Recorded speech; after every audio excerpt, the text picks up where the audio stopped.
오늘 아침에는 하나님이 소멸하는 불이시다 하는 것을 우리가 생각해 보았습니다. 하나님이 소멸하는 불이시라는 뜻은 하나님은 그분 자체가 사랑이라는 겁니다.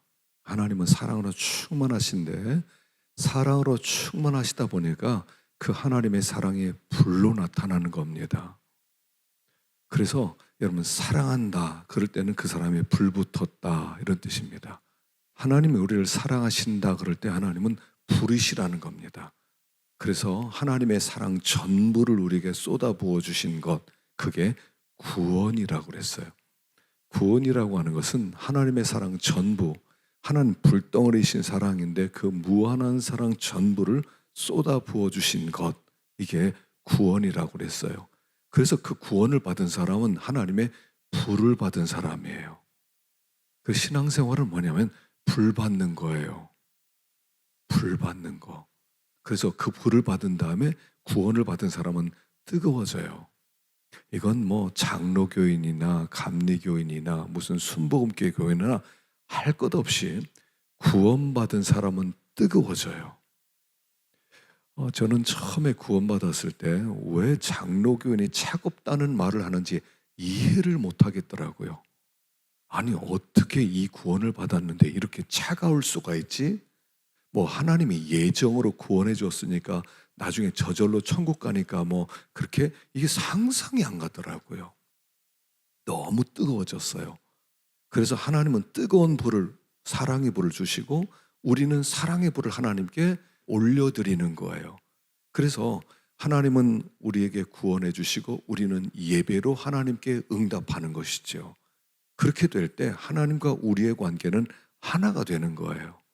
그런데 하나님의 그 무한한 사랑을 받았으면서도 불구하고 그 뜨거운 불이 없이, 그리고 우리가 눈을 다른 데로 한눈을 팔게 될 때 하나님은 그 비어있는 부분을 질투로 나타내신다 그랬어요. 그게 소멸하는 불이시다 하는 거예요. 그래서 우리가 그 불이신 하나님을 잘 모셔야 돼요. 우리 신앙생활에 다른 거 할 거 없습니다. 신앙생활은 뭐냐면 불이신 하나님을 어떻게 관리할 거냐는 거예요. 어떻게 불이신 하나님을 잘 모셔서 나도 불로 하나님께 응답할 수 있느냐, 이게 신앙생활의 핵심이에요. 그래서 내 마음에 불이 꺼졌다, 식었다 이러면 큰일 나는 거예요. 하나님이 꺼졌을 때는 내 불이 분명히 하나님을 향해야 될 불이 다른 데로 지금 새고 있다는 뜻이거든요. 이 불이 하나님을 향해야 되는데 그 불이 다른 데로 향할 때 그 비어있는 부분에 대해서 하나님은 진노로 나타내신다 그랬어요. 우리가 복 받는 것은 다른 것이 아니라 불 되신 하나님을 잘 모시는 거예요. 불 되신 하나님 우리 마음 가운데 잘 모셔서 그 불을 하나님께 다시 올려드리게 될 때 하나님의 그 불의 큰 혜택을 받아요. 불 되신 주님을 잘 모시고 있느냐, 그러면 큰 복을 받아요. 아무도 건드릴 사람이 없어요. 하나님의 은혜로 살아갈 수가 있어요. 근데 그분을 잘 모시지 못하고 이 불을 하나님을 우습게 여기고 하나님을 적당히 섬기고 하나님 눈속임을 하고 그리고 그 불을 다른 데로 써버리면 하나님은 절대로 속지 아니하시는 분이시다. 절대로 속지 않고 하나님의 질투를 쏟아 부으셔서 우리들을 징계하시는데 말할 수 없는 고난을 당하게 되는 것, 그게 이제 에가서에서 나타난 고난 아니겠어요? 에가서의 이 어마어마한 고난, 나라가 망하고 가족들이 죽고 뿔뿔이 흩어지고 그리고 오갈 데가 없고 먹을 것이 없고 포로로 끌려가고 수치스럽게 되고, 이 모든 것들이 불이신 하나님을 잘 모시지 못하였기 때문이다 하는 거예요. 그래서 신앙생활은 불 되신 그분을 잘 모실 때 그분이 우리의 불성곽이 되어주신다고 그랬죠. 불성곽이 되어주셔서 비록 예루살렘이 작은 나라지만, 작은 도시지만 아무도 건드리지 못하는 그런 불성곽이 될 수 있었던 것은 하나님이 도우셨기 때문이다 하는 거예요. 근데 하나님을 불성곽으로 여기지 아니하고 무시하게 되었을 때, 그때 하나님의 모든 성벽을 다 헐어버리시고 그들로 하여금 이런 고난을 당하게 하셨다 하는 말씀입니다. 자, 그런데 여전히 소망이 있다는 거죠. 자, 오늘 본문 한번 보겠습니다. 우리 1절부터 6절까지를 보겠습니다. 1절부터 6절까지 읽어보겠습니다. 시작. 여호와의 분노의 매로 말미암아 고난당하는 자는 나로다. 나를 이끌어 어둠 안으로 걸어가게 하시고 빛 안에서 걸어가지 못하게 하셨으며 종일토록 손을 들어 자주자주 나를 치시는도다. 나의 살과 가죽을 쇠하게 하시며 나의 뼈들을 꺾으셨고 고통과 수고를 쌓아 나를 애우셨으며 나를 어둠 속에 살게 하시기를 죽은 지 오랜 자 같게 하셨도다. 자, 여기에 보면 주인공이 갑자기 나로 바뀌어요. 나. 여호와의 분노를 매로 말미암아 고난당하는 자는 나로다. 나를 이끌어 어둠 가운데 들어가게 하시고 또 종일토록 손을 들어 자주자주 나를 치시는도다. 나의 살과 가죽을 쇠하게 하시고 나의 뼈들을 꺾으셨고 고통과 수고를 쌓아 나를 내우셨고 나를 어둠 속에 살게 하시기를 죽은 지 오래 같게 하셨도다. 이게 뒤에 계속 나라는 주인공으로 나와요. 이 나가 누구냐? 이게 신학적으로 굉장히 이렇게 토론이 있는 주제예요. 근데 아주 간단해요. 나는 누구냐 하면 하나님 자신이셔요. 하나님이셔요. 하나님이 지금 화가 나셔서 자기의 백성들을 치셨는데 백성들을 치시고 나서 그 치시면서 백성들이 고난당하는 모습을 바라보고 함께 고난당하고 있는 그 모습을 보여주는 거예요. 자녀가 잘못하면 회초리를 때립니다. 회초리를 때리는 부모 마음이 좋습니까? 부모 마음이 아픈 거예요. 지금 이스라엘 백성들이 하나님을 떠나서 사니까 하나님의 마음이 아파서 진노를 내리셨습니다. 바벨론을 통해서 이 나라를 초토화시켰습니다. 그리고 그 분노의 매로 말미암아 고통당하는 분은 나다 하는 거예요. 하나님이 고통을 주는 징계를 준 하나님은 같이 우리와 함께 고난을 받고 있다는 거예요. 그래서 이 말씀이 요 3장 있는 요 앞부분에 있는 말씀이 뭐냐면 예수 그리스도께서 받으실 고난을 예표하는 거예요. 지금 이게 무슨 얘기겠습니까? 하나님이 죄를 범한 백성을 하나님의 진노를 쏟아부으시는데 하나님의 마음껏 자기의 진노를 싹 쏟아붓는 것 같아요. 근데 그 진노를 누구에게 쏟아부으셨습니까? 예수님에게 쏟아부으시는 거예요. 예수님이 당할 고난을 여기에서 예표하고 있는 거예요. 우리가 당해야 될 고난을 그분이 십자가에서 당하셨다는 것을 우리에게 보여주시는 거예요. 너무너무 힘든 고난, 말도 안 되는 수치스러운 그 고난을 그것을 예수님께서 우리를 대신해서 당해 주셨다 하는 말씀이에요. 그래서 하나님께서 자기 아들을 이 세상에 보내시고 그리고 그 아들에게 하나님의 진노를 쏟아부으시고 그리고 함께 고통당하는 거예요. 자기의 백성과 함께 고통당하는 모습이 오늘 나타나 있다 하는 겁니다. 옛날에 그런 얘기 있지 않습니까? 이렇게 임금님이 법을 하나 공포를 합니다. 이 법을 지켜라. 이 법대로 지키지 않으면 너희들 채찍질로 너희를 태형으로 다스리겠다. 그렇게 공포했습니다. 근데 얼마 지나지 않아서 보니까 자기 어린 아들이 그 법을 어긴 거예요. 그러니까 대신들이 임금님이 설마 자기 아들을 한번 용서해 주겠지. 그런데 임금님이 아들 데려라고 옷을 벗기라고 채찍질을 하라고 그렇게 선고를 했어요. 그러니까 대신들이 놀라서 임금님 아들이니까 한 번만 좀 용서해 주시지요. 왕자님은 봐주십시오. 그러니까 아니다. 내 아들이라도 봐줄 수 없다. 그리고 아들의 옷을 벗겼어요. 그리고 채찍질을 때리게 하는데 왕인 아버지가 자기 옷을 벗고 아들을 꼭 껴안는 거예요. 그리고 이제 나를 쳐라. 그래서 그 아들을 껴안고 치는 모습, 바로 그런 모습이라는 거예요. 우리가 이것을 알아야 돼요. 우리가 구원받았다, 은혜로 구원받았다는 얘기가 공짜로 구원받았다는 얘기는 아니라는 거예요. 누군가 대가를 다 지불하셨기 때문에 예수님이 그 내 죄에 대한 대가를 지불하셨기 때문에 우리가 은혜로 구원받은 것이 공짜로 받은 것이 아니라는 거예요. 은혜로 구원받았다는 말과 공짜로 구원받았다는 말은 전혀 다른 얘기예요.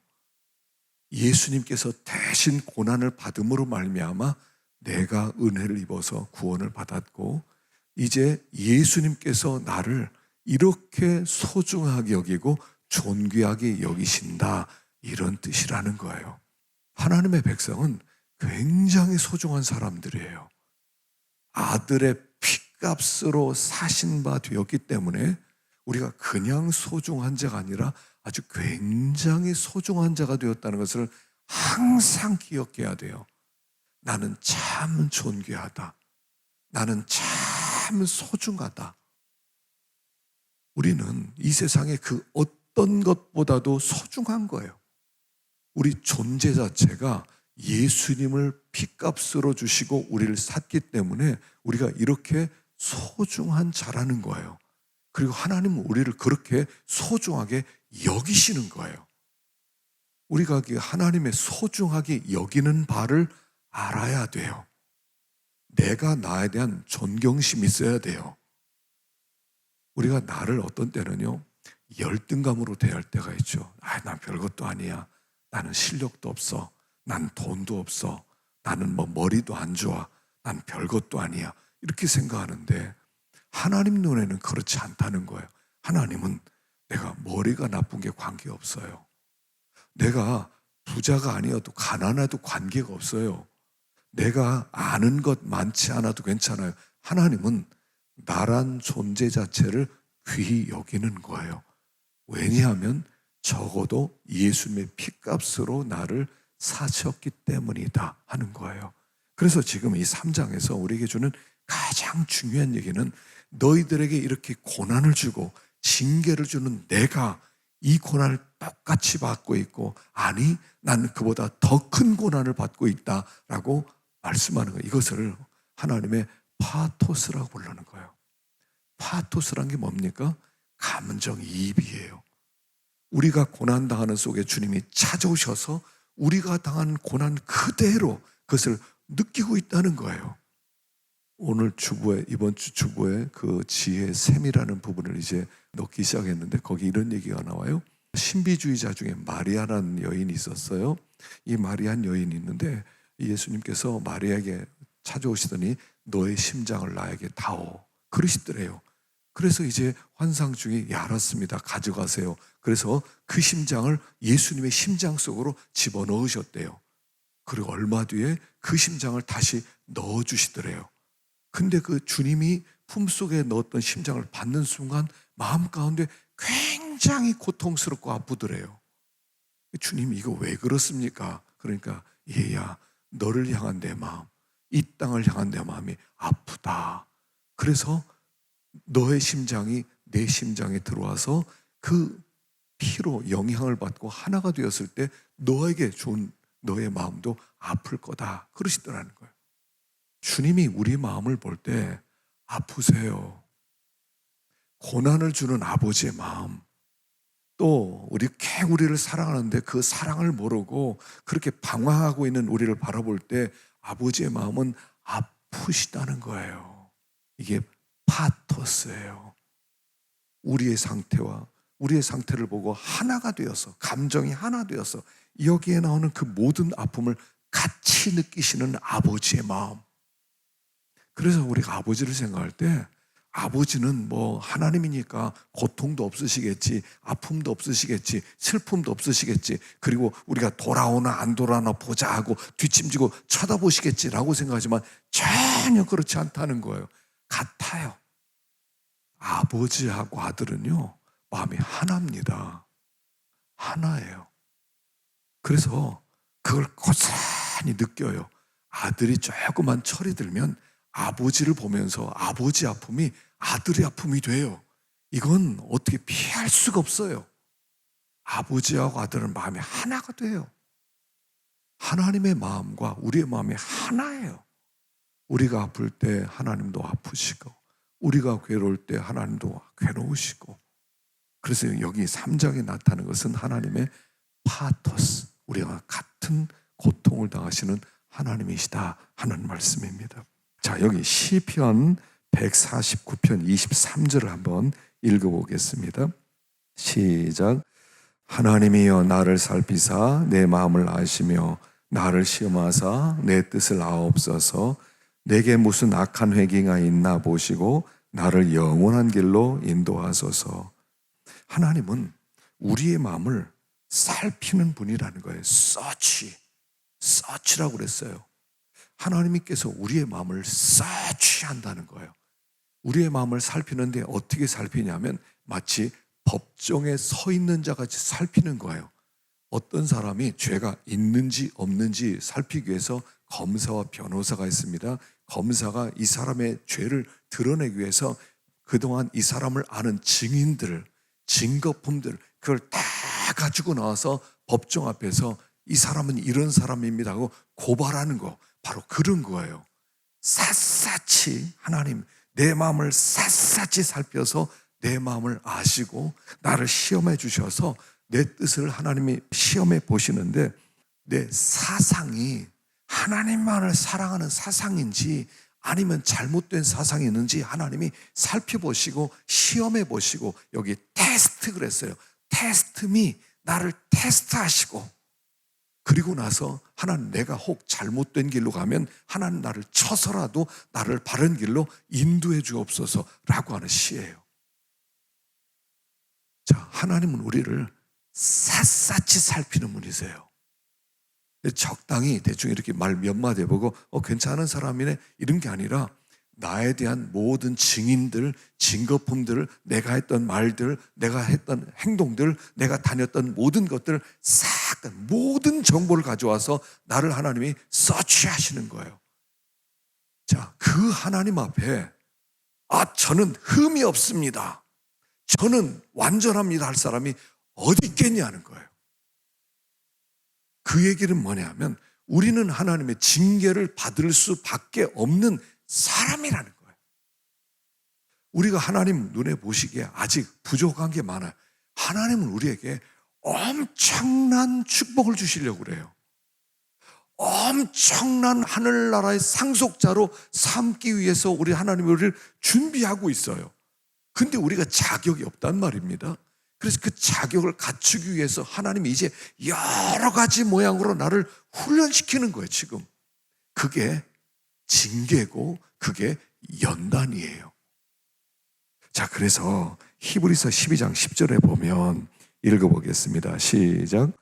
그들은 잠시 자기의 뜻대로 우리를 징계하였거니와 오직 하나님은 우리의 유익을 위하여 그의 거룩하심에 참여하게 하시느니라. 무릇 징계가 당시에는 즐거워 보이지 않고 슬퍼 보이나 후에 그로 말미암아 연단받는 자들은 의와 평강의 열매를 맺느니라. 하나님 우리를 징계하세요. 우리의 잘못된 부분들을 하나님이 고치시는 게 징계란 말입니다. 그래서 징계란 말과 사랑이란 말은 같은 얘기예요. 그럼 징계를 받는 게 당연한 거고 징계는 있어야만 합니다. 징계가 없으면 사생자예요. 내 자식 아니면 내가 잔소리 안 해요. 내 자식이니까 잔소리하죠. 내 자식이니까 내 자식이 잘 되기를 원하고 복 받기를 원해서 징계를 하는 거예요. 남의 자식은요 관계없으니까 내버려둬요. 여러분 징계를 잘 받으셔야 됩니다. 근래 징계 받아보셨어요? 징계를 여러분 깨달았습니까? 징계가 왔구나. 하나님 나를 징계하시구나. 내가 매를 맞았구나. 하나님이 나에게 곰국을 주셨구나. 여러분 이거 알아차리셨어요? 하나님의 징계가 왔는데도 징계인지 몰라요. 나를 바로 세워서 정말 복받게 하려는 하나님의 계획을 우리는 어떤 때는 모른단 말이에요. 이게 징계인지 그냥 우연히 왔대요. 그냥 어떻게 재수 없어서 이렇게 됐대요. 그런 말 하지 마세요. 어떻게 우연한 일이 있을 수가 있겠어요? 절대 주권자이신 하나님 앞에서 하나님이 우리에게 징계를 하시는 거예요. 가만히 보세요. 징계 있어요. 어떤 때는 사업이 안 되기도 하고, 어떤 때는 건강에 문제가 생기기도 하고, 어떤 때는 돈이 많이 날아가기도 하고, 어떤 때는 자녀들의 문제를 일으키기도 하고, 이 모든 사건들이 다 징계로 찾아오는 거예요. 특별히 자녀가 안 되는 거, 이게 징계 중에 아주 아픈 징계죠. 우리에게 징계를 주세요. 그 징계를 주셔서 우리들로 하여금 바로 세우는 거예요. 우리로 하여금 올바른 사람이 되게 하는 거예요. 그래서 하늘나라의 상속자, 하나님이 주시려는 것은 여러분 세상의 복이 아니에요. 세상에서 좀 돈도 좀 벌고 좀 잘 되게 하는 거, 여러분 이런 정도가 아니에요. 하나님의 복은 하늘나라를 주시는 거예요. 하나님은 우리를 왕으로 세우셨어요. 우주 만물을 만들어 놓고 하나님이 뭐라고 했습니까? 아담에게 나 대신 다스려라 그랬어요. 나 대신 다스려라. 아담은 왕이었다고요. 그 왕위를 빼앗겼는데 이제 그 왕위를 회복시키는 게 구원의 목적이란 말이에요.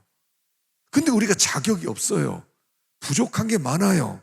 그러니까 하나님이 이걸 갖추기 위해서 징계를 하셔서 우리를 바로 세워나가시는 거예요. 그래서 마침내 그 복을 누리는 자가 되게 하려는 것, 이게 하나님의 계획이라는 거예요. 징계를 통해서 하나님의 사람으로 자꾸 다듬어지고 만들어져야 되는 거예요.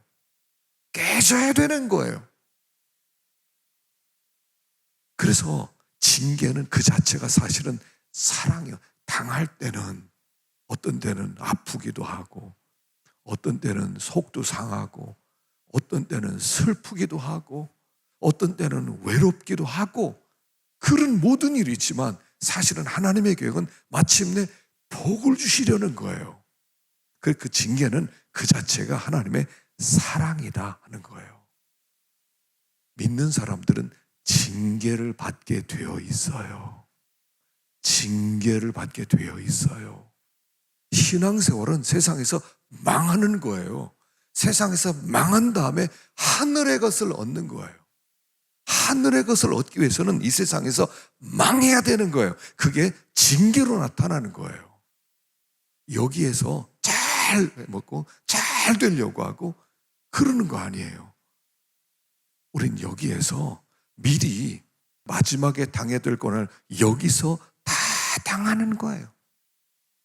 그래서 예수를 믿으면요, 제대로 믿으면 망해요. 망해. 징계를 많이 받아요. 고난도 많이 받아요. 그러나 돌아보면 가장 복받은 자가 되었어요. 가족에서요, 다 예수 안 믿는데 한 사람이 예수를 잘 믿었어요. 나중에 30년 지난 다음에 보세요. 그 사람이 제일 잘 됐지. 권징을 받고 이렇게 징계를 받은 다음에 하나님이 그릇 준비된 다음에 복을 주시는 거예요. 그릇이 없어서 복을 못 받거든요. 그래서 한 30년 징계를 받고 또 깨닫고 또 기도하고 하는 가운데 복받을 그릇이 하나 마련되면 거기에 복이 많은 거예요. 복이 많게 돼 있어요.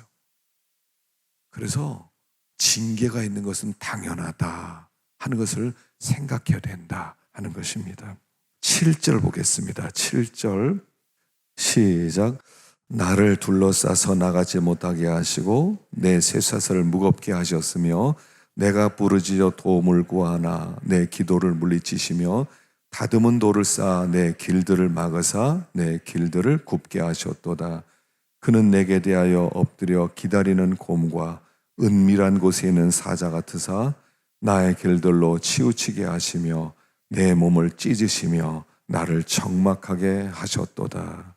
우리가 징계를 받을 때, 고난을 받을 때 제일 힘든 게 뭐냐면 여기 8절에 있는 대로 내 기도를 물리치시며, 내가 하나님께 드리는데 기도가 응답도 안 되고요, 기도의 문이 열리지가 않아요. 이게 징계받을 때 우리가 당하는 제일 힘든 거예요. 기도가 막혔다. 기도가 막혔다. 여러분 혹시 기도가 막히신 분 있으세요? 요새 기도가 안 돼요. 10분만 앉아 있어도 지루해요. 10분만 앉아 있어도 졸리기만 해요. 아무런 맹송맹송하고 기도에 감동이 없어요. 혹시 그런 분 있으세요? 진짜 징계받는 거예요. 징계받을 때는요, 기도가 안 돼요. 신자가 기도의 문만 열리면 이게 살아나요.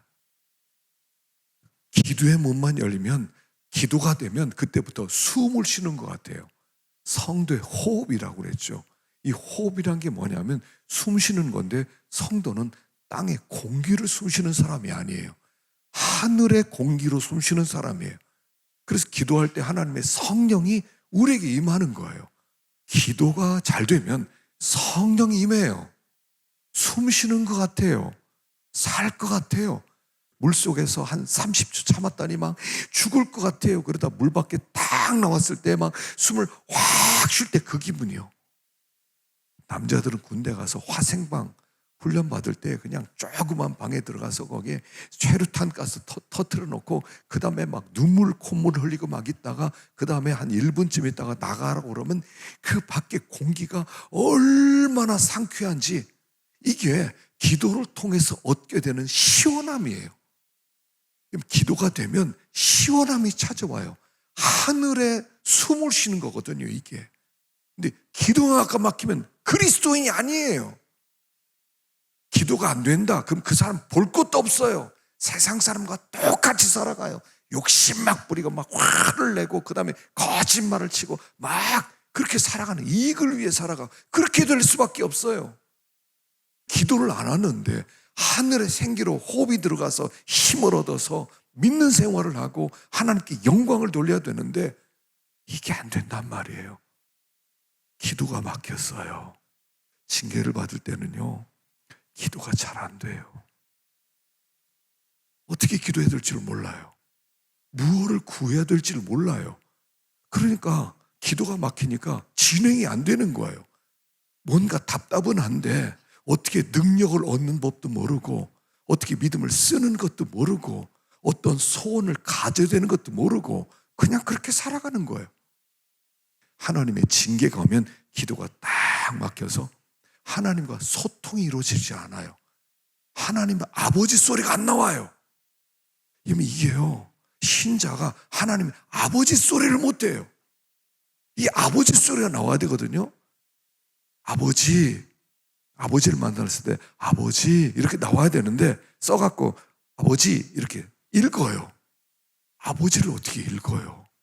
아버지인데 기도가 막혔다는 얘기죠. 징계 첫 번째, 기도가 막힌다는 거예요. 기도가 막히는 큰 원인 중에 하나가 뭐냐면 시편 66편 18절입니다. 읽어보겠습니다. 시작. 내가 나의 마음에 죄악을 품었더라면 주께서 듣지 아니하시리라. 죄가 막았다는 거예요. 그래서 하나님 앞에 기도가 열리려면 죄부터 내려놓아야 돼요. 하나님, 죄인입니다. 하나님을 기쁘시게 하지 못했던 것, 그걸 내놓는 거예요. 하나님이 기뻐하지 않는 부분을 하나님이 지적하세요. 내놓으세요. 그러면 그때부터 기도가 열리기 시작하는 거예요. 그래서 징계가 있을 땐 첫째는 기도가 막힌다 하는 거고요. 두 번째는 12절에서 18절입니다. 시작. 활을 당겨 나를 화살의 관역으로 삼으시며 화살동의 화살들로 내 허리를 맞추셨도다. 나는 내 모든 백성에게 조롱거리 곧 종일토록 그들의 노랫거리가 되었도다. 나를 쓴 것들로 배불리시고 쑥으로 취하게 하셨으며 죄악들로 내 이들을 꺾으시고 재로 나를 덮으셨도다. 주께서 내 심령이 평강에서 멀리 떠나게 하시니 내가 복을 내어 버렸으며 스스로 이르기를 나의 힘과 여호와에 대한 내 소망이 끊어졌다 하였도다. 두 번째는 징계를 받을 때 여기 나온 것처럼 17절에 주께서 내 심령에 평강에서 멀리 떠나게 하시니, 평강의 복이 떠난다는 거예요. 하나님과 우리의 관계는 평안한 관계입니다. 화목한 관계죠. 근데 이 평안함이 깨졌다는 거예요. 평안함이 깨져서 내 마음에 평안함이 없고 불안함이 있고 두려움이 있고 근심이 있고 염려가 있고 원망이 있고 밤에 잠이 안 온다는 거예요. 이게 하나님의 징계를 받을 때 하나의 징조예요. 평안함이 없어요. 여러분, 이 평안함은 편안함과 다른 거예요. 영어로는 comfortable, 편안해요. 내가 소파에 앉아서 편안하게 앉았어요. 그건 편안한 거예요. comfortable한 거예요. 그런데 peaceful은 없어요. peaceful, 평안함은 뭐냐면 이 마음의 고요함, 이 마음에 파도가 없음, 이 마음에 문제가 없음, 막힌 관계가 없음, 이게 평안함, peaceful인데 peaceful이 없어졌다는 거예요. comfortable은 해요. 내가 뭐 돈도 많이 벌고 뭐 이렇게 문제도 없고 편안해요. 근데 왠지 평안함은 없어요. 이게 징계를 받을 때 오는 증상 중에 하나다 하는 겁니다. 왜 이렇게 피스풀이 없어요? 중요한 게 있어요. 뭐냐면, 자, 여기 읽어보겠습니다. 로마서 8장 6절 읽어보겠습니다. 시작. 육신의 생각은 사망이요 영의 생각은 생명과 평안이니라. 육신의 생각은 하나님과 원수가 되나니 이는 하나님의 법에 굴복하지 아니할 뿐 아니라 할 수도 없습니다. 육신에 있는 자들은 하나님을 기쁘시게 할 수 없느니라. 육신의 생각은 사망이고 영의 생각은 생명과 평안이라는 거예요. 중생은 영을 써서 살아가는 생활, 하나님의 성령의 감동을 받아서 살아가는 생활, 거기에는 peace, 평안함만 있는데 육신의 생각을 써서 살면 사망, 불안함, 두려움, 원망, 염려, 이게 사망이라는 거예요. 사망이란 다른 게 아니에요. 두려움이 찾아오는 거예요. 염려가 찾아와요. 불안해져요. 원망이 생겨요. 이 모든 것들은 사망의 증상들이에요. 육의 생각을 써서 살아서 그래요. 영의 생각을 써서 영의 생각을 쓴다는 것은요, 아주 쉽게 얘기하면 이런 거예요. 양심을 똑바로 쓰는 거예요. 양심을 쓰는 거. 양심대로 내 마음에 양심을 쓰면요, 내가 좀 손해는 볼 수 있어요. 손해는 보는데 심령은 평안해요. 예전에 한경직 목사님이 템플스톤 상을 받고 나서 그가 소감을 할 때 제가 옛날에 신사참배한 죄인입니다 라고 고백을 했죠. 무슨 얘기인 줄 아시겠어요? 신사참배해서 그 당시엔 목숨을 얻었지만 그 삶이, 그 마음에 평안함이 없었다는 얘기예요. 그리고 이 상을 받을 때 비로소 자기가 이것을 털어놓음으로 말미암아 다시 평안함을 회복했다는 얘기예요. 우리가 이익을 보기 위해서, 컴포터블해지기 위해서 피스풀을 포기할 때가 있다는 거예요. 내가 좀 이익을 얻기 위해서, 좀 뭔가 손해를 보지 않기 위해서 우리가 피스를 포기하고 컴포터블을 얻으려고 할 때가 많다는 거예요. 그래서 우리가 피스를 위해서 어떤 때는 컴포터블을 포기해야 돼요. 컴포터블을 포기하는 순간 몸은 불편해질 수 있어요. 그러나 마음은 피스풀할 수가 있어요. 이건 굉장한 결단이 요구되는 거예요. 우린 되게 컴포터블 원해요. 편안하게 살고 싶어요. 심령이야 뭐 어쩔 수 없이 뭐 불안하고 뭐 두렵고 뭐 원망스럽고 뭐 그렇게 살아왔는데 몸이 편안해야지를 생각해요. 그러나 하나님은 평안함이 중요하다는 거예요. 우리가 그래서 양심을 써서 영의 생각을 써서 살아갈 때, 그래서 여기 영의 생각은 생명과 평안이라 그럴 때는요, 우리에게 결단이 요구되는 삶을 우리에게 말씀하는 거예요. 손해보면 평화로울 수 있는데 네가 손해를 안 보고 계속 이익을 보려고 하면 너는 피스를 빼앗길 것이다. 그거죠. 나중에는요, 컴포터블을 얻은 줄 알았는데 컴포터블도 빼앗기는 거예요. 다 빼앗기게 돼 있어요. 평안을 빼앗기게 된 거, 우리가 양심을 써서 살지 않고 영을 써서 살지 않았기 때문이다 하는 것입니다. 자, 그럼에도 여전히 하나님은 소망이라는 겁니다. 19절, 내 고초와 재난 곧 쑥과 담즙을 기억하소서. 내 마음이 그것을 기억하고 내가 낙심이 되오나 이것을 내가 내 마음에 담아두었더니 그것이 오히려 나의 소망이 되어 싸움은 여호와의 인자와 긍휼이 무궁하심으로 우리가 진멸되지 아니함이니이다. 이것들이 아침마다 새로우니 주의 성실하심이 크시도소이다. 내 심령에 이르기를 여호와는 나의 기업이시니 그러므로 내가 그를 바라리라 하도다. 기다리는 자들에게나 구하는 영혼들에게 여호와는 선하시도다. 사람이 여호와의 구원을 바라고 잠잠히 기다림이 좋도다. 내 고초와 재난, 쑥과 담즙 얼마나 힘들고 얼마나 고통스러웠는지, 쑥과 담즙, 그 삶 자체가 쑥과 담즙 속에 사는 생활처럼 낙심스러웠다는 거예요. 그런데 갑자기 소망이 하나 들어왔다는 겁니다. 소망이 들어왔는데 여기 여호와의 인자와 긍휼이 무궁하심으로 우리가 진멸되지 아니함이니이다. 가만히 보니까 내가 지금 이렇게 고통스러워하고 이렇게 힘들어하는 것은 뭐냐면 하나님이 주셨던 선물들을 빼앗겨서 내가 이렇게 고통스러워하는 거예요. 하나님이 주셨던 재산, 하나님이 주셨던 집, 하나님이 주셨던 가정, 하나님이 주셨던 가족들, 하나님이 주셨던 자녀들, 하나님이 주셨던 평화, 이걸 다 빼앗김으로 말미암아 내가 이렇게 슬퍼하고 힘들어하고 절망 가운데 빠졌는데, 가만히 보니까 그 축복을 주신 하나님은 여전히 그대로시더라는 거예요. 그 복을 주신 하나님은 여전히 인자하시고 긍휼이 풍성하신 그 하나님이 거기에 그대로 계시더라는 거예요. 그 사실을 발견하는 순간 마음 가운데 소망이 넘치더라는 거예요.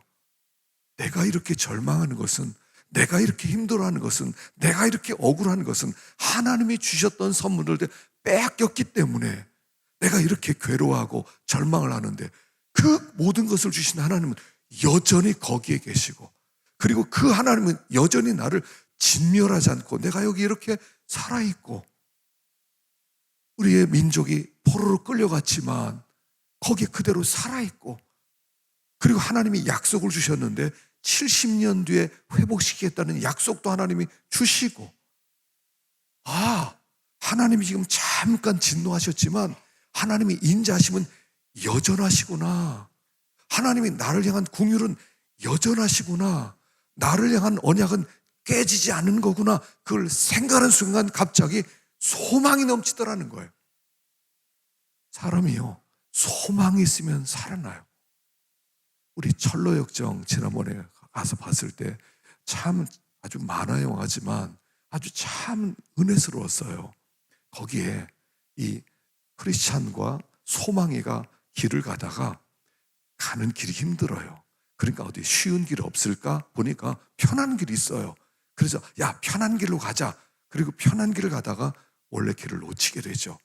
그리고 한참 가는데 막 비가 와요. 어떤 작은 집으로 들어가게 됩니다. 여기 헛간 같은데 숨자. 그리고 한참 거기서 비를 피하고 자고 있는데 새벽에 누가 흔들어요. 보니까 이게 거인 신발이에요. 거인 신발 속에 그들이 들어갔는데 이게 덫이었던 거예요. 근데 그 거인의 이름이 절망이에요. 야, 이거 잡았다. 그리고 데리고 가서 철망에 집어넣습니다. 원래는 거기서 매를 많이 맞아요, 절망한데. 그리고 절망에게 독약을 주면서 내일 아침까지 먹고 죽어라. 그렇지 않으면 내가 너를 그냥 두지 않겠다. 사지를 찢어 죽이겠다. 그리고 갑니다. 그리고 소망이요, 크리스찬이 그 감옥에 갇혀 있습니다. 고통스러워합니다. 그리고 절망합니다. 이제 끝났구나. 그럽니다. 그러다 갑자기 한 생각이 떠오른 거예요. 아니, 우리에게 주신 황금 열쇠가 있지.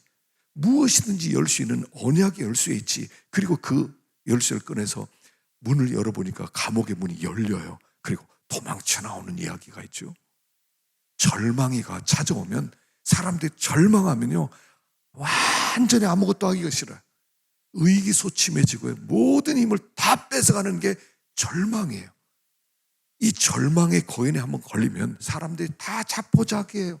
끝났어. 이제 난 할 수 없어. 여기서 나올 방법이 없어.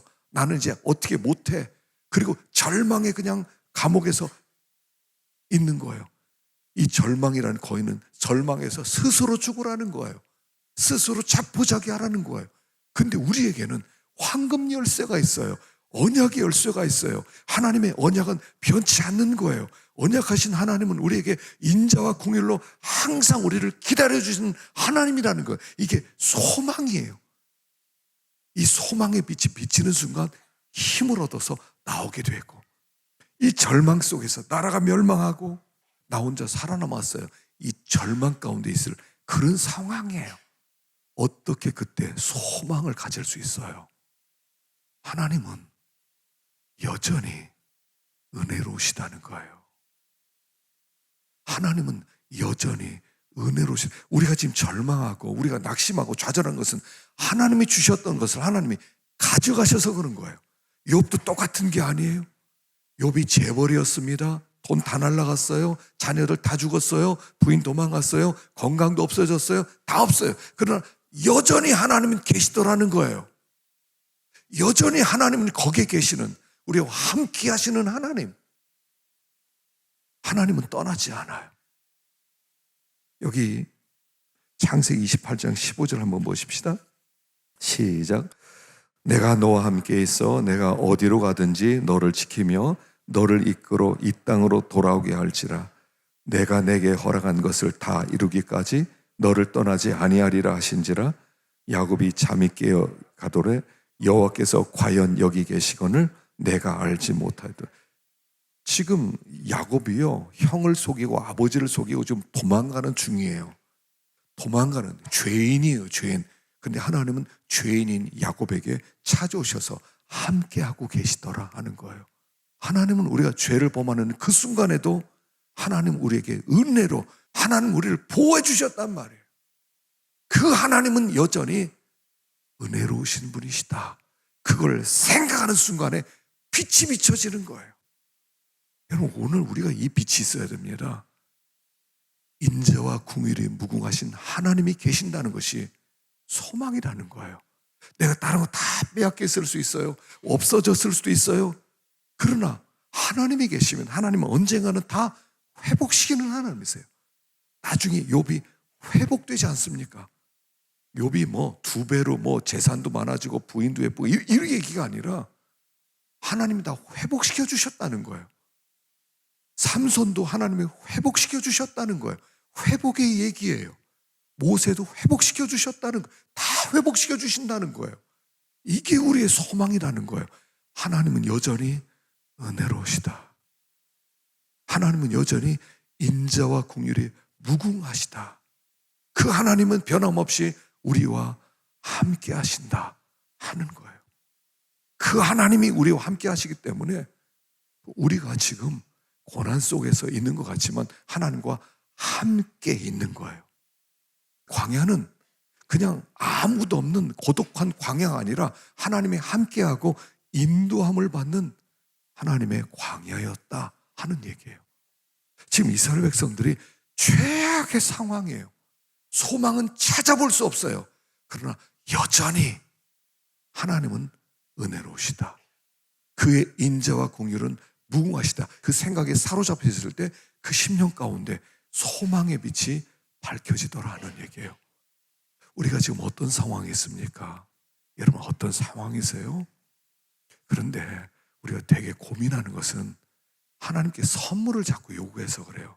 선물을 안 준다고 삐지기도 하고요. 선물 빼앗아 갔다고 억울해하고요.